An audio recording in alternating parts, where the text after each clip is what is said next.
Hello, ഇന്ന് നമുക്കൊരു അടിപൊളിയായിട്ടുള്ള ദോശ റെസിപ്പി നോക്കാം. അപ്പോൾ അതിനായിട്ട് 2 കപ്പ് പച്ചരിയിലേക്ക് ഒരു 3/4 കപ്പോളം ഉഴുന്ന്, അതുപോലെ 2 ടീസ്പൂൺ ഉലുവ ഇട്ടിട്ട് നന്നായിട്ട് കഴുകിയതിന് ശേഷം വെള്ളത്തിലിട്ട് വെക്കുക കേട്ടോ.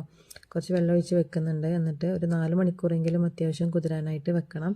അതിനുശേഷം നമുക്ക് മിക്സിയുടെ ജാറിലേക്ക് കുറച്ചിട്ടിട്ട് അരച്ചെടുക്കാം. അപ്പോൾ അതിലേക്ക് അരക്കുന്ന സമയത്ത് കുറച്ച് ചോറും കൂടി ചേർത്ത് കൊടുക്കുക കേട്ടോ. 2 തവി ചോറാണ് ഞാൻ ചേർത്ത് കൊടുക്കുന്നത്. നന്നായിട്ട് അരച്ചത് ശേഷം നമുക്കൊരു പാത്രത്തിലേക്ക് ഒഴിച്ചു കൊടുക്കാം. ഇനി ഈ ഒരു പാത്രം റൈസ് കുക്കറിലേക്കാണ് കേട്ടോ ഞാൻ വെച്ച് കൊടുക്കുന്നത്. റൈസ് കുക്കറിലേക്ക് നമ്മൾ ഈ ഒരു മാവ് വെച്ച് കൊടുക്കുകയെന്നുണ്ടെങ്കിൽ നന്നായിട്ട് തന്നെ പൊങ്ങി കിട്ടും കേട്ടോ. ഏത് തണുപ്പുള്ള കാലാവസ്ഥയിലാണെങ്കിലും നിങ്ങൾ ഈ ഒരു ടിപ്പ് ചെയ്ത് നോക്ക്, നന്നായിട്ട് വർക്ക് ചെയ്യും. ഈ മാവിലേക്ക് പാകത്തിന് ഉപ്പും അതുപോലെ തന്നെ കുറച്ച് നെയ്യോ വെളിച്ചെണ്ണയോ ഒഴിച്ചിട്ട് നന്നായിട്ട് ദോശ ഉണ്ടാക്കിയെടുക്കുക കേട്ടോ.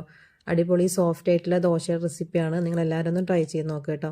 അപ്പോൾ വീഡിയോ ഇഷ്ടമായാൽ ലൈക്ക് ചെയ്യാനും ഷെയർ ചെയ്യാനും സബ്സ്ക്രൈബ് ചെയ്യാത്തവർ സബ്സ്ക്രൈബ് ചെയ്യാനൊന്നും മറക്കല്ലേ. വീണ്ടും മറ്റൊരു അടിപൊളി വീഡിയോ ആയിട്ട് നമുക്ക് വീണ്ടും കാണാം. താങ്ക്